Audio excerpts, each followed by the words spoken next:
शिमला में कृषि मंत्री चौधरी चंद्र कुमार ने मीडिया से की चर्चा। तीनों उपचुनाव में कांग्रेस की जीत का किया दावा। बीजेपी पर मंत्री चंद्र कुमार ने साधा निशाना।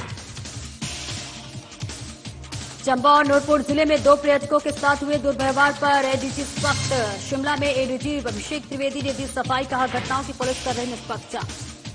शिमला में बिजली बोर्ड कर्मचारियों ने खोला मोर्चा। ओपीएस बहाल करने की दोहराई मांग, समाधान न होने पर आंदोलन की दी चेतावनी।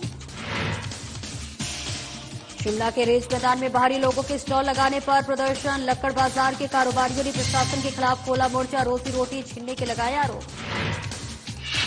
और हिमाचल प्रदेश के सहकार संघ को दिया जाए एजुकेशन फंड। हाईकोर्ट में सहकार संघ दायर करेगा अपील। आज जिला सहकार संघ की बैठक में लिया गया निर्णय।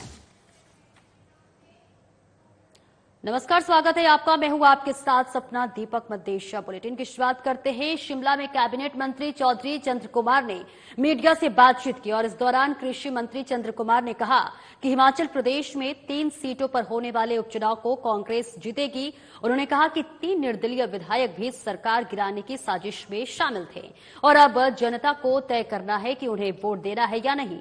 वहीं मंत्री ने कहा कि सीएम को धर्मपत्नी देहरा से मजबूत प्रत्याशी हैं, तो वहीं इसी के साथ बीजेपी पर निशाना साधते हुए मंत्री ने कहा कि बीजेपी को खुद में परिवारवाद नहीं दिख रहा है। तो वहीं उन्होंने बताया कि देहरा से नाराज हुए डॉक्टर राजेश शर्मा को मना लिया जाएगा। सीएम की उनसे बात हुई है। भारतीय जनता पार्टी को कहता हूं कि पहले अपना घर देखिए। धूमल का लड़का जो है, धूमल हमारे मुख्यमंत्री है, उसका लड़का जो है अनुराग ठाकुर जो एमपी बना है, वो परिवार बर्बाद नजर नहीं आता आपको। माधवराम सिंधिया का लड़का जो है वो आपके काबीना मंत्री बने, वहां पर परिवारवाद नहीं आता। तो वहीं 21 जून को अंतर्राष्ट्रीय योग दिवस मनाया जाता है और इस मौके पर विभिन्न कार्यक्रमों का आयोजन किया जाता है। वह इस बार शिमला के रेज मैदान पर योग दिवस पर राज्य स्तरीय कार्यक्रम का आयोजन किया जाएगा, जहां पर प्रदेश के राज्यपाल सहित अन्य मंत्री भी योग दिवस में शामिल होंगे। आयुष और खेल मंत्री यादवेंद्र गोमा ने कहा कि 21 जून को योग दिवस के रूप में मनाया जाता है और इस मौके पर राजधानी शिमला के रेज मैदान पर राज्य स्तरीय कार्यक्रम का आयोजन किया जा रहा है और इसके अलावा जिला और ब्लॉक स्तर पर आयुर्वेदिक संस्थानों में भी कार्यक्रम आयोजित किए जाएंगे। उन्होंने खासकर शिमला वासियों से 21 जून को योग दिवस में शामिल होने का आग्रह भी किया। उन्होंने कहा कि स्वस्थ रहने के लिए योग करना बेहद जरूरी है। अंतर्राष्ट्रीय योगा दिवस हर वर्ष जो है पूरे विश्व में जो है हर्षोल्लास के साथ मनाया जाता है और उसी तर्ज पर हिमाचल प्रदेश में आने वाली 21 तारीख को शुक्रवार को अंतर्राष्ट्रीय योगा दिवस जो है राज्य स्तरीय सरकार जो है वो शिमला के रिज मैदान में जो है वो मनाने जा रही है। मेरी आप सबसे आग्रह रहेगा कि आप सभी भारी मात्रा में आकर जो है इस अंतर्राष्ट्रीय योगा दिवस के ऊपर आप सभी अपनी हाजिरी जो है वो वहाँ पर भरें और इसके साथ साथ आयुर्वेदिक संस्थानों में चाहे जिला स्तरीय हो, सब डिवीजन स्तरीय हो, सब जगह जो है योग दिवस जो है हर्षोल्लास के साथ जो है वो मनाया जा रहा है। और जिस तरीके से आज आधुनिक युग में हमारी भागम भाग जिंदगी में सब लोग जो है तनाव में रहते हैं, कई लोगों को उच्च रक्तचाप की समस्या है, तो योग जो एक तो वहीं चंबा और नूरपुर पुलिस जिले में पर्यटकों के साथ हुई 2 घटनाओं को लेकर लॉ एंड ऑर्डर एडीजी अभिषेक त्रिवेदी ने शिमला में सफाई दी है। उन्होंने कहा है कि सोशल मीडिया में नूरपुर और चंबा की 2 घटनाओं को लेकर पुलिस की कार्यशैली को लेकर गलत प्रचार किया जा रहा है। हिमाचल प्रदेश में पुलिस कानून व्यवस्था बनाए रखने और पर्यटकों की सुरक्षा के प्रति वचनबद्ध है। हिमाचल पुलिस प्रदेश में पर्यटकों का स्वागत करती है और पर्यटकों के साथ किसी भी तरह का दुर्व्यवहार न हो, इसको लेकर पुलिस सजग है। तो वहीं एडीजी ने कहा कि चंबा और नूरपुर में हुई घटनाओं की पुलिस निष्पक्ष जांच कर रही है।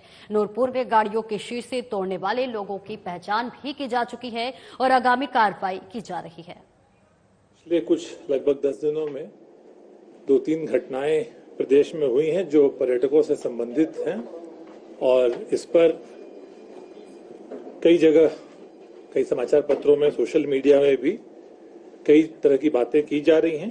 तो इस पर जो तथ्य थे उसके बारे में मैं आप लोगों से बात करना चाहता था। जैसा आप शब्द जानते होंगे, एक घटना पहले हुई थी 9 जून को खजियार में, जिसमें चंडीगढ़ पुलिस के एक एएसआई आए थे। अपनी उनकी जो टोयोटा फॉर्च्यूनर गाड़ी थी उसको सड़क में जैसे पार्क किया था, उसकी पार्किंग को लेकर यातायात बाधित होने पर हमारे पुलिसकर्मियों ने उनको जब हटाने के लिए बोला तो वो काफी उस पर कुछ कहा सुनी हुई और बहस वगैरह हुई। और एक ये मामला था, ये 9 तारीख को। उसके बाद उन्होंने इस मामले की शिकायत 10 तारीख को डीजीपी हिमाचल प्रदेश को भी की है, जिसमें भी उन्होंने यही कहा कि मुझसे मिसबिहेवियर किया गया और इस मामले पे विस्तृत।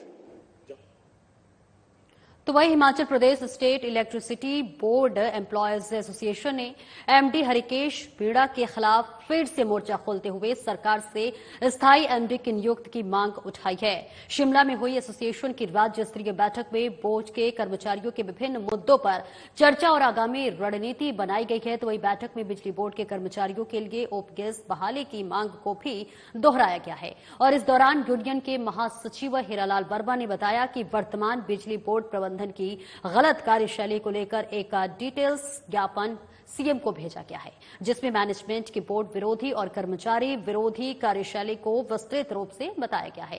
साथ ही कहा गया है कि प्रदेश में पुरानी पेंशन बहाली के 1 साल बाद भी बिजली बोर्ड में कर्मचारियों की पुरानी पेंशन बहाल नहीं हुई है और उनका कहना है कि सरकार ने अगर समय पर बोर्ड के कर्मचारियों के मुद्दों का हल नहीं किया तो कर्मचारी आंदोलन करने को मजबूर होंगे।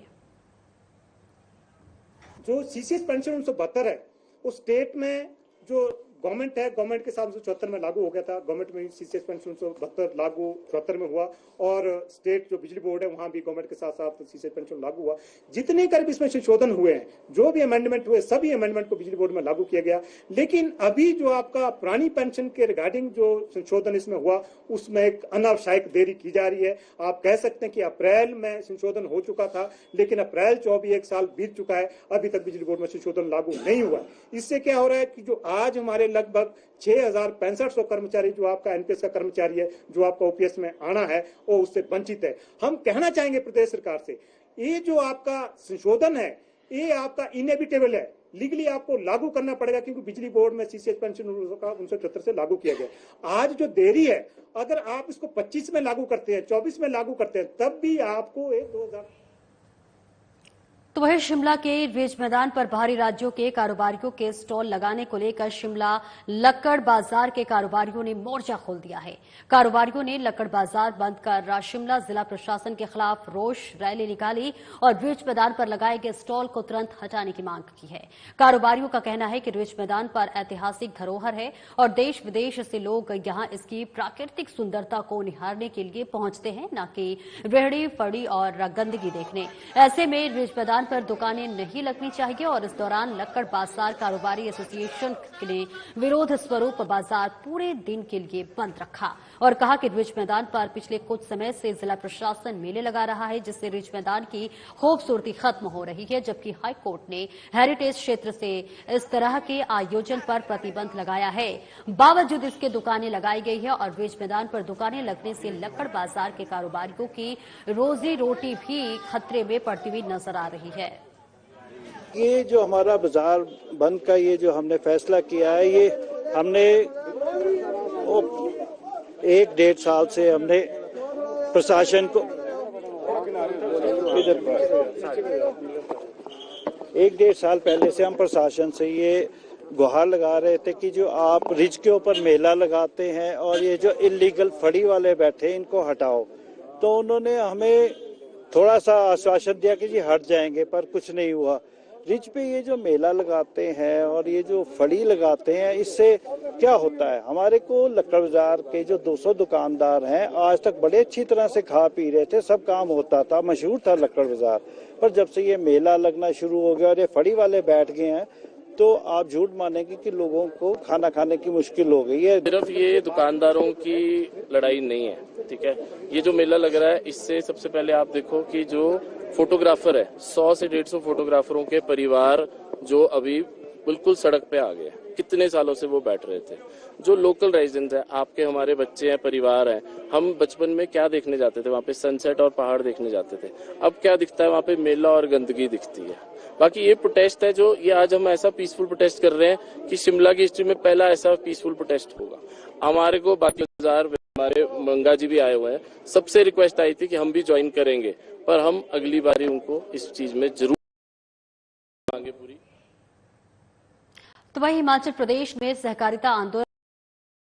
सहकारिता विषय को लेकर किसी भी प्रकार का एजुकेशन फंड नहीं दिया जा रहा है और ऐसे में देखिए अब सरकार संघ हाई कोर्ट में अपील दायर करेगा और मांग रखेगा कि भारत के विभिन्न राज्यों की तर्ज पर हिमाचल प्रदेश में भी सहकारिता आंदोलन को बढ़ावा देने के लिए एजुकेशन फंड जारी किया जाए। जिला कुल्लू के मुख्यालय सरवरी में जो है पत्रकारों को संबोधित करते हुए सहकार संघ के अध्यक्ष और पूर्व मंत्री नृत्य प्रकाश ठाकुर ने बताया कि अब हिमाचल प्रदेश के सभी सहकारी सभाओं ने मिलकर निर्णय लिया है कि एजुकेशन फंड के लिए हाईकोर्ट में अपील दायर की जाएगी और सहकार संघ यही बैठक में इसको लेकर निर्णय लिया जाएगा।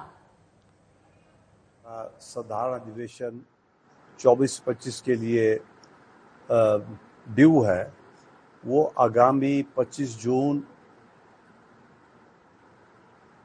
सुबह 11:30 बजे यहाँ कुल्लू जिला सहकार संघ के प्रांगण में उसको आयोजित किया जाएगा। जिला सहकार संघ एक बहुत महत्वपूर्ण अंग है सहकारी आंदोलन का, जिसमें कि जो है बहुत अहम भूमिका सारे दुनिया में, सारे हिंदुस्तान में। तो वहीं सोलन में अतिरिक्त पुलिस अधीक्षक राजकुमार ने प्रेस कॉन्फ्रेंस की और इस दौरान उन्होंने बताया कि लाखों लोगों की आस्था का प्रतीक 3 दिवसीय राज्य स्तरीय मां शूलिनी मेला कल से शुरू होने जा रहा है और इस मेले के लिए पुलिस विभाग ने सारी तैयारियां कर ली हैं।